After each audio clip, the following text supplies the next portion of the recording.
There is a version of emotional self-protection that has become so widespread it now gets passed around like wisdom. 2. Cut them off. Protect your peace. If someone costs you anything at all, remove them.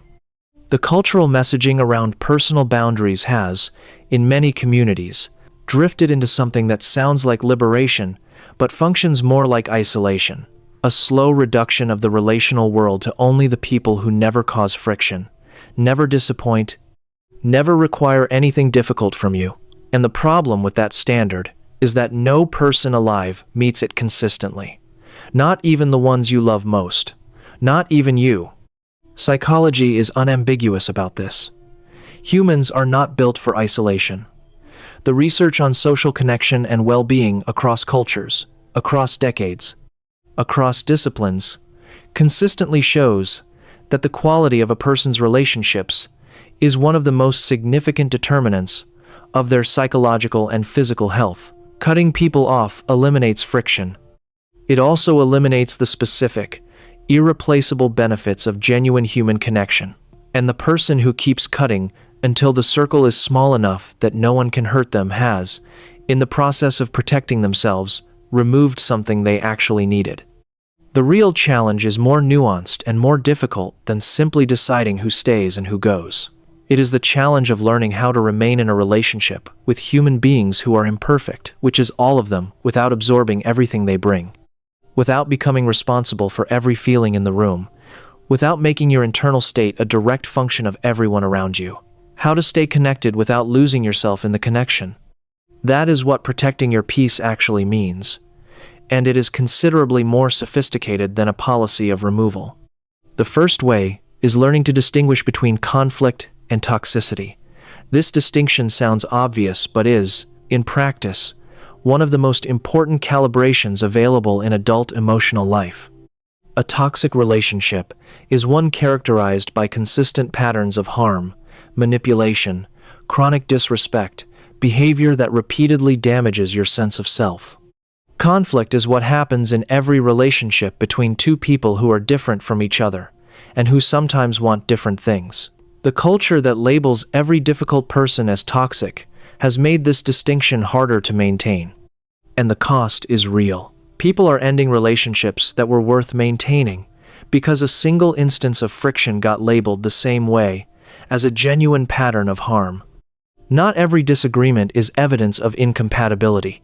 Some of it is simply evidence that two people care enough about each other to still be honest.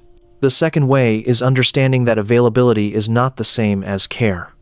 One of the most consistent sources of relational exhaustion is the belief held by many people who are genuinely caring and conscientious that being a good person in a relationship means being available to it on its terms, whenever it asks, for whatever it needs. This is not care.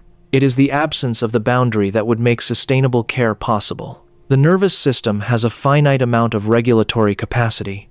What is given to managing other people's emotional states is genuinely unavailable for your own, and the person who gives without limit does not become a better friend, partner, or family member over time.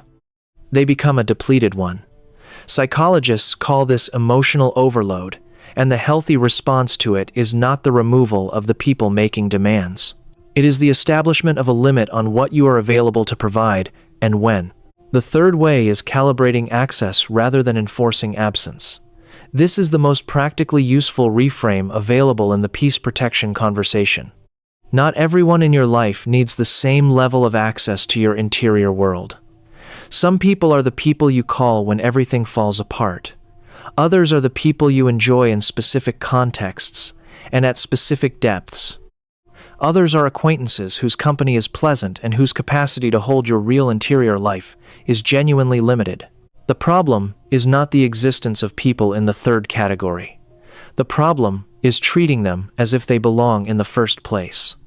When you share something real with someone who does not have the capacity to hold it and receive the predictable inadequate response, the frustration is not evidence that this person shouldn't be in your life. It is evidence that you have mismatched the depth of the disclosure with the depth of the relationship. Calibrate the access, and most of what currently feels like the cost of other people reduces significantly. If this is landing somewhere real for you, take a moment to like the video. It helps more people find conversations like this one. And if understanding how to stay connected without losing yourself is something you want more of, subscribing makes that work possible. The fourth way is developing emotional non-absorption as a practiced skill. This is perhaps the most misunderstood item in the Peace Protection Toolkit. Emotional non-absorption is not emotional detachment in the sense of not caring. It is the specific, trainable capacity to be present in a room without taking on everything the room is producing. To hear someone's frustration without assuming it is about you. To witness someone's bad mood without carrying it home in your own body. To remain in contact with other people's emotional states without losing the boundary between their experience and yours. Psychologists studying affect regulation have documented that the capacity to be an empathic witness without becoming an emotional absorber is a learnable skill, and that it is the mechanism by which highly empathic people protect their own well-being while remaining deeply available to others. You do not need distance to achieve this. You need the practice of returning consistently to your own felt sense while remaining in the room. The fifth way is releasing the project of changing other people. This is worth naming clearly because it is one of the most significant sources of relational exhaustion available to conscientious people. The desire to have the important conversation, to help the person see what they are doing, to work toward the shift in dynamic that would make the relationship what it should be. This desire comes from genuine care. And it also comes with a cost that is almost never recovered, because the fundamental finding of decades of psychological research on behavior change is consistent. People change when they choose to. Not because they were sufficiently argued with. Not because the right words were finally found. Not because the person who cared about them worked hard enough at the project of their improvement. When you are investing significant energy in someone's change and not seeing it, that energy is leaving your account and not returning. Protecting your peace sometimes means simply accepting the person in front of you as they actually are, and deciding, from that accurate assessment, how close you want them to be. The sixth way is understanding that peace is a practiced internal state, not a permanent external condition. This is the most philosophically important point in the entire framework. Peace that depends on the removal of everything that disturbs. It is not peace, it is the management of circumstances.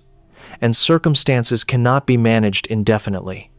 The people who remain in your life will still sometimes hurt you, still sometimes disappoint you, still sometimes require things from you that feel difficult to give.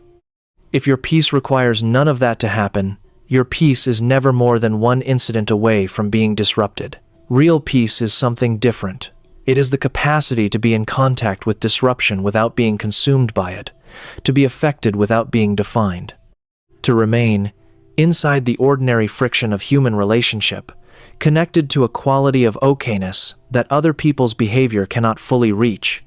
That capacity is not built by removing people.